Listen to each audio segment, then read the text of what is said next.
నిలుచుకుంటున్నాడు. ఏమంటున్నాడు?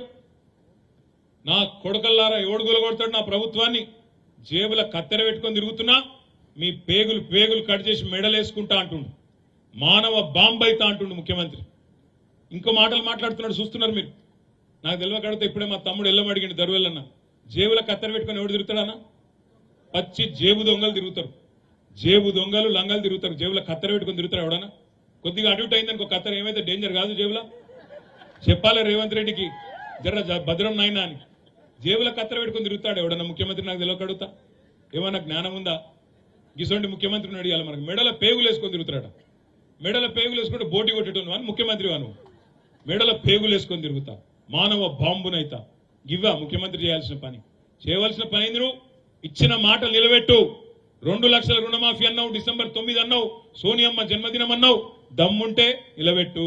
ఆయనకు మంచి డైలాగ్ ఒకటి ఉన్నది, రేవంత్ రెడ్డికి మాట్లాడితే ఒక దిక్కేమో ఇందిరమ్మ రాజ్యం అంటాడు, ఇంకో దిక్కేమో సోనియమ్మ కింద పనిచేస్తాడు, ప్రోగ్రాంలకు ప్రియాంక గాంధీని పిలుచుకుంటాడు. మొత్తం లేడీ లీడర్లే ఉన్నారు ఆయనకు, పెద్ద దిక్కంతా ఇందిరమ్మ, సోనియమ్మ, ప్రియాంకమ్మ. కానీ మాట్లాడితే మాత్రం మొగోనువైతే ఇది చేయి, మొగోనువైతే అది చేయి అంటాడు. రేవంత్ రెడ్డి నేను కూడా అడుగుతున్నా, నీ భాషలనే అడుగుతున్నా, మొగోనివే అయితే 2 లక్షల రుణమాఫీ చెయ్యి, నువ్వు ఇచ్చిన మాట ప్రకారం అనే మాట డిమాండ్ చేస్తున్నా. మొగోనివైతే 500 బోనస్ ఇస్తాను కదా, ఇచ్చి చూపెట్టు దమ్ముంటే, అప్పుడు మొగోడు అని ఒప్పుకుంటాం. మొగోనివైతే మా ఆడబిడ్డలకు మాట ఇచ్చినావు, నెలకు 2500 ఇస్తా అని చెప్పినావు, మహాలక్ష్మి అన్నావు, 1,67,00,000 మంది ఆడబిడ్డలు ఎదురు చూస్తాను. మొగోనివైతే 2,500 రూపాయలు 1,67,00,000 మంది ఆడబిడ్డలకు ఇచ్చి చూపెట్టు. మొగోనివైతే ముసలోళ్ళు ఎదురు చూస్తున్నారు, ఒక ముసలవ్వకే ఇస్తావా? ముసలయ్య గుడి ఇవ్వాలి, 2,000 కాదు 4,000 ఇస్తా, ఇంట్లో ఒక్కరికి కాదు ఇద్దరికి ఇస్తా నరికినావు కదా, ఈ 8,000 రూపాయలు ఎక్కడెక్కడైతే ముసలోళ్ళు ఉన్నారో ఇంటింటికి మొగోనివైతే గీ పని చేయి. ఇవేవి చేయడట. ఏం చేయకుండా ఏం చేస్తుండే ముఖ్యమంత్రి? ఇక్కడ మనం రైతుల కోసం కొట్లాడుతుంటే ఆయనేమో క్రికెట్ మ్యాచ్లు చూస్తాడు. చూడరు మీరు, కేసీఆర్ 70 ఏళ్ళ కేసీఆర్ ఏమో ఎండల్లో తిరుగుతాడు, ప్రతిపక్ష పాత్ర పోషిస్తున్నాడు. అసలు పని చేయాల్సిన ముఖ్యమంత్రి ఏమో నీళ్ళు ఇచ్చే ముఖం లేదు, పైసలు ఇచ్చే ముఖం లేదు, రైతు బంద్ చేసే తెలివి లేదు, ఏ తెలివి లేదు. కానీ ఒకటి మాత్రం తెలుసు, తెల్లారులేస్తే బూతు మాట్లాడాలి, తెల్లారులేస్తే నోరు వారేసుకోవాలి, ఇష్టం వచ్చినట్టు ఒర్రాలి. ఏమన్నా అంటే లంకె బిందెలు ఉన్నాయనుకొని వచ్చినా ఇక్కడ ఖాళీ కుండలు ఉన్నాయి. అయ్యా ముఖ్యమంత్రి గారు, లంకె బిందెల కోసం తిరిగేది, గడ్డపారలు పట్టుకొని తటపారలు పట్టుకొని నెత్తి మీద బట్టగప్పుకొని దొంగరాత్రి తిరిగేటోళ్ళు దొంగలు. ముఖ్యమంత్రులు మంత్రులు ఆ పని చేయరు.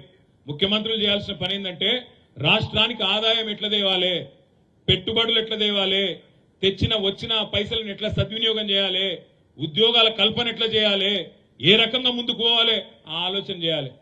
ఇంకా ఘోరం అనిపించేది ఏంటంటే, బాధ అనిపించేది, ఇది రైతు దీక్ష నాకు ఎరికే, కానీ ఒక్క మాట చెప్పాలి మీకు.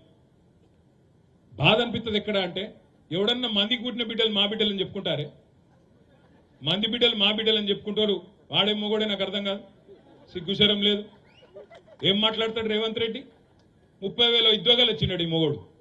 ఇప్పుడు పిల్లలు పుట్టాలనుకో, పెళ్లి చేసుకోవాలి, సంసారం చేయాలి, అప్పుడే కదా పిల్లలు పుట్టేది. అంటే ఉద్యోగం ఇవ్వాలనుకో, ఉద్యోగాలు ఇచ్చినా అని చెప్తున్నావు. మరి ఉద్యోగం ఇవ్వాలంటే ముందు నోటిఫికేషన్ ఇవ్వాలి, తర్వాత పరీక్ష పెట్టాలి, అటెన్కనే కదా నువ్వు కాల్ లెటర్లు కాగితాలు ఇచ్చేది. అవి ఏవి చేయలేదట రేవంత్ రెడ్డి గారు. కానీ ఉద్యోగాలు మాత్రం 30,000 ఇచ్చిండట. మందికి పుట్టిన బిడ్డలు మా బిడ్డలు అని చెప్పుకునే సిగ్గులేని వాళ్ళు ఆయనేమో కూడా నాకు అర్థం కాక తెలియకడతా. ఇట్లాంటి వాళ్ళు ఇవాళ మాట్లాడుతున్నాడు. 30,000 ఉద్యోగాలు ఇచ్చిండట. ఎక్కడికెళ్ళి ఇచ్చినావు 30,000 ఉద్యోగాలు? నోటిఫికేషన్లు ఇచ్చినావా? నువ్వు వచ్చినాక ఇచ్చిన నోటిఫికేషన్లు ఎన్ని? ఒకటి కూడా లేదు. ఒక గ్రూప్ అనేదో ఇచ్చినట్టున్నాడు, అది కూడా 1000 ఉద్యోగాలు అనుకుంటా. 30,000 ఉద్యోగాలు ఇచ్చినా అని చెప్తాడు. కేసీఆర్ గారు ఇచ్చిన ఉద్యోగాలకు నువ్వు కాగితాలు ఇచ్చుకుంటా ఇలా వచ్చి నేనిచ్చిన మోసం నడవది రేవంత్ రెడ్డి. 2 లక్షల రుణమాఫీ అన్నావు, సంవత్సరానికి 2 లక్షల ఉద్యోగాలు ఇస్తా అన్నావు. ఈ 30,000 తీసేసే 2 లక్షల ఉద్యోగాలు ఇయ్యాలే, లేకపోతే ఊకోము. తెలంగాణ యువత, తెలంగాణ విద్యార్థుల తరఫున కూడా మేమే నడుము బిగిస్తాం, మేమే కొట్లాడతామనే మాట కూడా నేను విజ్ఞప్తి చేస్తా ఉన్నా. నిన్న కేసీఆర్ గారు ఇంకొక మాట కూడా చెప్పింది. ఇక్కడ సిరిసిల్లలో నేతన్నల ఆత్మహత్యలు జరుగుతున్నాయి.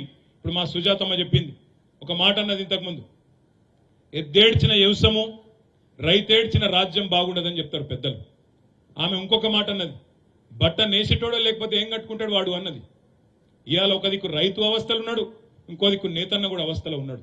ఇవాళ ఇప్పుడే ఒక నేతన్న ఆత్మహత్య చేసుకున్నాడని చెప్పి కూడా మీడియా సోదరులు ఇప్పుడే చూపెడతా ఉండే.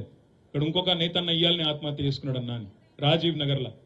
అందుకే నేను అనేది మిమ్మల్ని ఇవాళ ఏ వర్గం సంతోషంగా ఉంది రాష్ట్రంలో?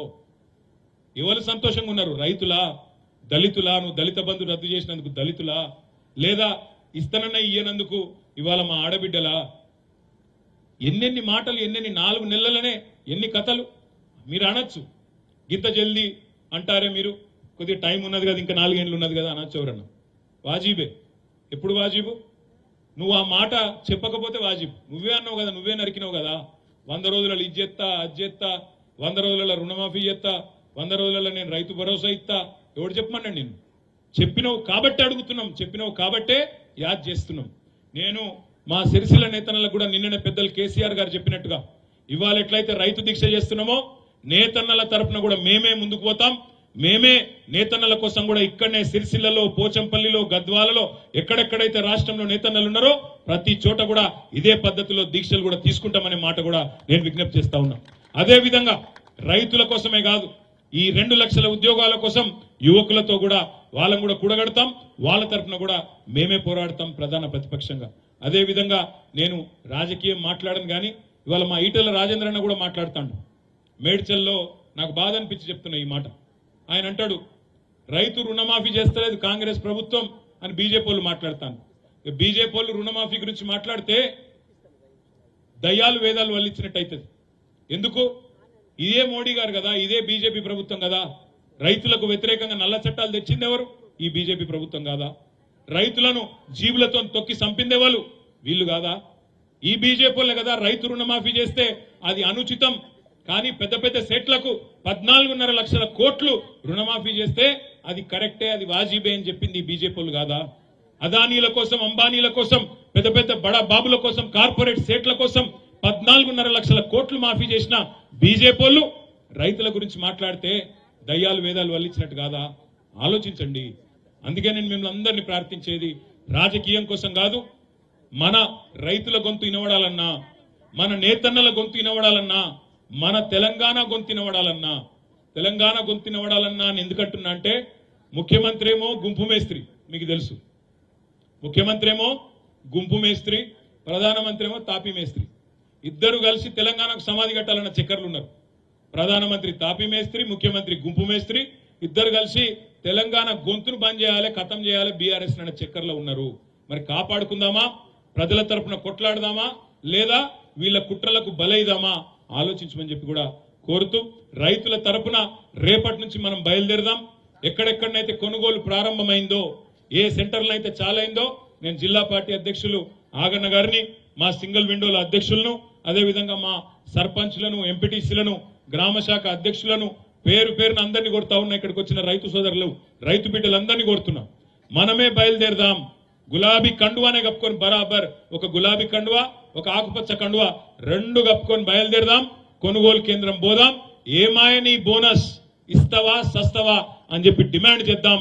రైతులను కూడగడదాం, ఫ్లెక్సీలు కడదాం, ఊరూరా అడుగుదాం, ఏమైంది బోనస్ అని అడుగుదాం, నిలదీద్దాం. అదేవిధంగా పంట నష్టపరిహారం, ఏవైతే పంటలు ఎండిపోయి నష్టపోయినరో వాళ్లకు నష్టపరిహారం ఇవ్వాలి, ఎకరానికి 25,000 అని డిమాండ్ చేద్దాం. వాళ్ళ తరఫున మనమే గొంతిప్పుదాం. గ్రామ గ్రామాన రైతులను చైతన్యవంతులు చేద్దాం. మీ అందరితో కూడా ఇది కేవలం పోరాటానికి ఆరంభం మాత్రమే. ఇంకా చాలా దశలుంటాయి, రాస్తారోకలుంటాయి, వంట వార్పులుంటాయి, తప్పకుండా ఇంకా చేయాల్సిన కార్యక్రమాలు చాలా ఉంటాయి. అన్నిట్లో కూడా మీరు కలిసి రావాలని మనస్ఫూర్తిగా కోరుకుంటూ మళ్ళొక్కసారి ఈ కార్యక్రమానికి విచ్చేసిన మా అన్నదమ్ములకు, ఆడబిడ్డలందరికీ పేరు పేరున శిరస్సు వంచి హృదయపూర్వకంగా నమస్కారాలు తెలియజేస్తూ జై తెలంగాణ.